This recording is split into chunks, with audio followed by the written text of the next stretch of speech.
Kekuatan kasih-Mu penuhiku, membuatku berkata, Kau baik. Kekuatan cinta-Mu lingkupiku, membuatku terkagum dan menyembah-Mu, Yesus. Kebaikan-Mu terindah bagiku, tak pernah sekalipun Kau tinggalkan hidupku. Anugerah-Mu itu cukup bagiku. Kini ku angkat lingkupiku, membuatku terkagum dan menyembah-Mu, Yesus. Kebaikan-Mu terindah bagiku, tak pernah sekalipun Kau tinggalkan hidupku. Anugerah-Mu itu cukup bagiku. Kini ku angkat hati memuji-Mu. Terima kasih Tuhan buat kasih setia-Mu, buat kebaikan-Mu. Kami bersyukur.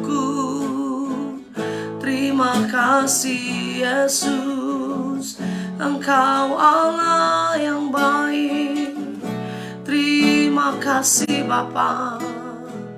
Haleluya. Sungguh kekuatan kasih Tuhan yang menjadikan kami ada hari ini. Kami bersyukur kembali di hari yang baru, di minggu yang baru, dalam berkat Tuhan yang selalu baru setiap pagi. Dan sungguh besar kasih setia Tuhan. Kami menikmati janji Tuhan, kami menikmati berkat Tuhan. Bahkan hari ini kembali kami membuka hati kami. Kami merenungkan firman-Mu. Bapa berfirman buat kami di dalam nama Tuhan Yesus. Haleluya. Amin. Haleluya. Shalom sahabat Facebook yang dikasihi Tuhan. Puji Tuhan, kembali kita ada di minggu yang baru, dalam minggu ketiga ya, masuk minggu ketiga dari bulan November.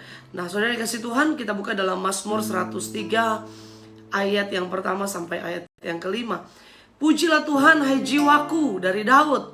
Bahwa firman Tuhan ini di dalam Mazmur yang ketiga adalah Daud sang penulis.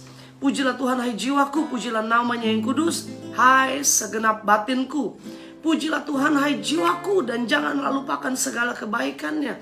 Saudara, dua ayat yang pertama kita baca, Daud sedang membangun dirinya, membangun jiwanya. Yang kita tahu sama-sama siapa Daud, bagaimana masalah Daud, apa yang dialami Daud. Tidak mudah menjadi seorang Daud. Jangan hanya melihat dia raja yang hebat, prajurit yang luar biasa, tetapi ingat bahwa penderitaan, masalah yang dialami Daud juga sangat berat. Sehingga mungkin hidupnya saat itu sedang ada dalam ketakutan, kekhawatiran. Dia sedang ada dalam kondisi yang lemah. Saudara, apa yang terjadi? Bahwa Daud ingat masih ada kekuatan yang dia bisa dapatkan dari Tuhan. Sehingga dia harus bangun jiwanya, dia harus bangun dirinya. Dan apa yang dikatakan dari Daud? Pujilah Tuhan hai jiwaku. Dia sedang berkata sama dirinya sendiri, pujilah Tuhan hai jiwaku, pujilah namanya yang kudus, hai segenap batinku. Dia sedang membangun jiwanya, dia bangkitkan batinnya, supaya yang dia ingat bukan masalahnya, bukan kekhawatirannya, bukan musuh-musuh yang sedang mengejar dia, tetapi dia mau ingat apa? Pujilah Tuhan hai jiwaku, janganlah lupakan segala kebaikannya. Masalahnya banyak, persoalannya besar, tantangannya begitu bertubi-tubi, tetapi ingat, masih ada kebaikan Tuhan yang bisa dia ingat. Nah saudara dikasih Tuhan, ayat yang ketiga berkata, dia yang mengampuni segala kesalahanmu, yang menyembuhkan segala penyakitmu, dia yang menebus hidupmu dari lubang kubur, yang memahkotai engkau dengan kasih setia dan rahmat. Dia yang memuaskan hasratmu dengan kebaikan, sehingga masa mudamu menjadi baru seperti burung Raja Wali. Bagaimana Daud mengungkapkan begitu banyak kebaikan Tuhan, begitu banyak berkat-berkat Tuhan. Nah saudara dikasih Tuhan, seringkali kalau kita berbuat baik sama orang, kita ingat, saya pernah tolong dia, saya pernah bantu dia. Kalau bukan karena saya yang tolong dia, dia nggak mungkin ada sebagaimana dia ada hari ini. Nah tapi yang sering kali kita lupa adalah kebaikan Tuhan, kebaikan dan berkat-berkat Tuhan. Mungkin juga kebaikan orang lain seringkali kita lupa. Tapi kalau kita yang berbuat baik, seringkali kita nggak pernah lupa, saudara. Kita nggak bisa lupa. Nah kalau kita mau belajar dari Daud, Daud bukan dalam tantangan dia menulis ini. Ingat bahwa masalah yang dia alami juga berat. Tantangan persoalan yang dia sedang hadapi begitu berat, saudara. Tetapi dia mau bangkit. Jiwanya harus bangkit, batinnya harus bangkit. Dan siapa yang bisa membangkitkannya? Hanya Daud, dirinya sendiri yang bisa. Nah begitu juga saudara, hari ini apapun masalah yang sedang kita hadapi, ayo bangkit jiwaku, bangkit batinku. Aku tahu aku banyak masalah, aku tahu banyak persoalan, tetapi aku juga tahu ada begitu banyak kebaikan Tuhan yang Tuhan boleh nyatakan dalam hidupku. Seperti pujian tadi, kebaikanmu berlimpah bagiku, tak pernah sekalipun kau tinggalkan hidupku, anugerahmu itu cukup bagiku. Nah saudara, apa yang kita bisa belajar dari Mazmur 103? Apa saja sih kebaikan Tuhan yang Daud nggak bisa lupakan? Sehingga Daud berkata, ayo dong bangkit. Bangkit jiwaku, bangkit batinku. Jangan gara-gara satu masalah engkau belum selesai, engkau lupa kebaikan Tuhan. Jangan gara-gara satu jawaban doa belum kau jawab, satu berkat besar belum kau terima, engkau lupa begitu banyak kebaikan yang sudah kita terima, kita alami sampai hari ini. Apa saja kebaikan Tuhan yang Daud boleh jabarkan dalam Mazmur 103 ini? Yang pertama, Dia yang mengampuni segala kesalahanmu. Saudara yang dikasih Tuhan, kalau orang lain maafin kita, bisa dia ingat, saudara. Orang lain bilang, iya saya maafin deh kesalahanmu. Suami kita bisa bilang, iya saya maafin kamu. Tapi bulan depan dia bisa ingat lagi. Istri kita minta maaf, kita boleh buat salah. Kita minta maaf, dia bilang, iya Pak saya maafin. Tetapi minggu depan dia bisa ingat, saudara. Dia, orang lain, sesama kita bisa nggak lupa kesalahan kita. Tetapi Tuhan bilang apa? Dia yang mengampuni segala kesalahanmu. Tuhan lupakan segala dosa-dosa kita, segala kesalahan kita, segala pelanggaran kita. Bahkan firman Tuhan, sejauh timur dari barat, sedalamnya tubir laut, Tuhan lupakan segala dosa dan pelanggaran kita. Nah saudara dikasih Tuhan, berkat kebaikan Tuhan yang Daud tidak bisa lupa, yang pertama adalah pengampunan. Pengampunan dosa. Begitu banyak dosa yang kita lakukan, saudara. Tetapi Tuhan bilang apa? Buang semua dosa kita. Tuhan lupakan semua pelanggaran kita. Yang pertama, berkat kebaikan Tuhan adalah yang bernama pengampunan. Nah, berkat yang kedua atau kebaikan Tuhan yang kedua, yaitu namanya kesembuhan. Saudara dikasih Tuhan, kalau kita bicara kesembuhan, seringkali kita hanya mengingat kesembuhan secara sakit jasmani. Saya disembuhkan dari sakit kanker, saya disembuhkan dari sakit jantung, saya disembuhkan dari sakit COVID, begitu ya saudara ya. Tetapi ingat bahwa ada penyakit rohani juga yang Tuhan sudah sembuhkan. Namanya apa? Ada namanya kecewa, ada namanya sakit hati, ada namanya khawatir, ada namanya ketakutan. Tuhan sudah sembuhkan kita dari segala sakit penyakit.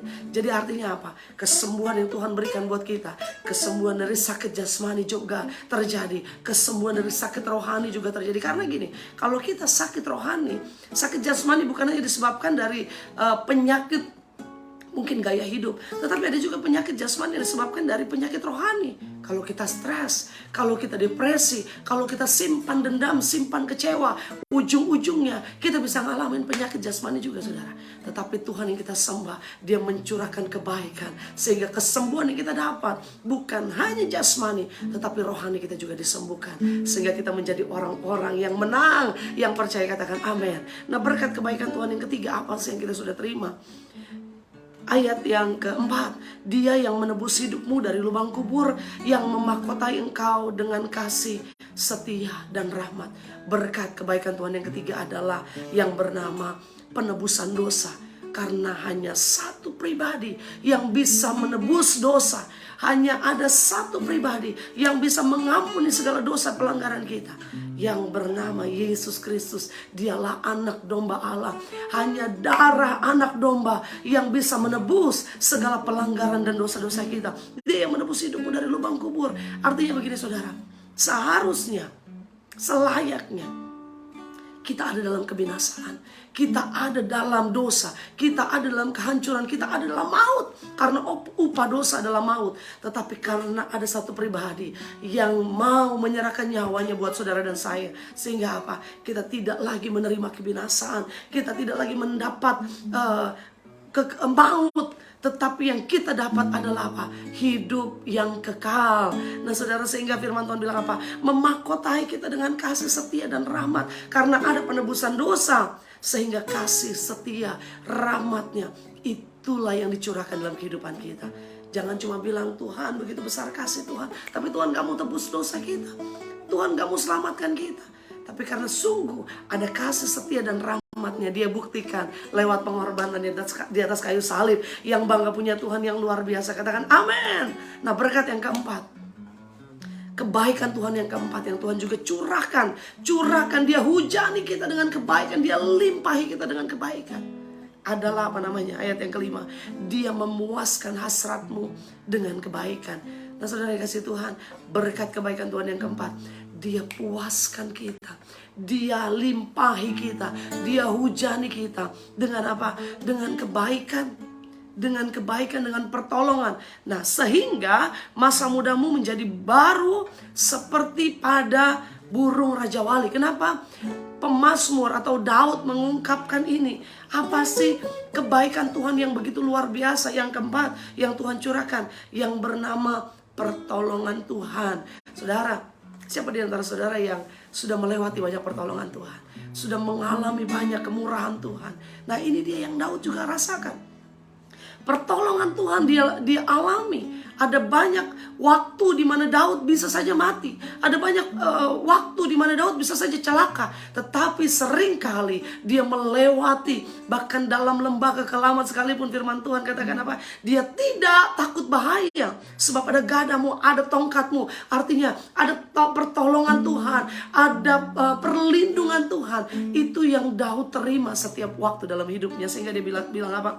Dia memuaskan hasratmu. Dia sudah mengalami itu saudara. Daud sudah ngalamin bahwa hasratnya dipenuhi dengan kebaikan Tuhan. Hidupnya dipenuhi dengan pertolongan Tuhan. Seharusnya kita celaka, seharusnya kita mungkin enggak ada di sini, tetapi Tuhan luputkan sehingga hari-hari kita penuh dengan berkat Tuhan. Sehingga apa?